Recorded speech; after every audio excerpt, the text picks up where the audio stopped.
As I'm setting up the camera, I'm going to take a minute to say thank you for watching this video. This is a new adventure for me. This is a big sawmill. I like that it lets me cut really big logs, but the reality is there's a lot of moving parts. It's pretty dangerous if you do it wrong. It's perfectly safe if you do it right.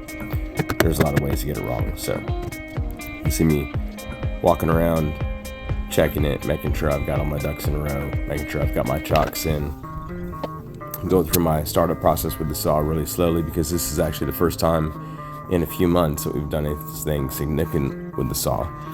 It's been a busy fall, and now that we're getting into the winter months, it's the perfect time to just put on some warmer clothes and get the saw on.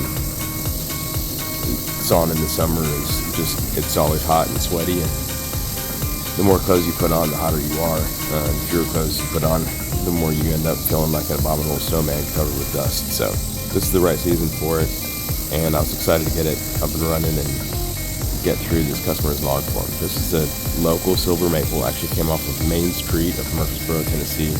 Murfreesboro actually used to be the capital of Tennessee back in the day. This tree was alive to see that. So it's a pretty cool piece of history.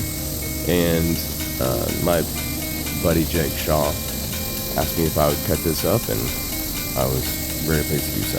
This is exactly what this saw was ordered and built and designed for.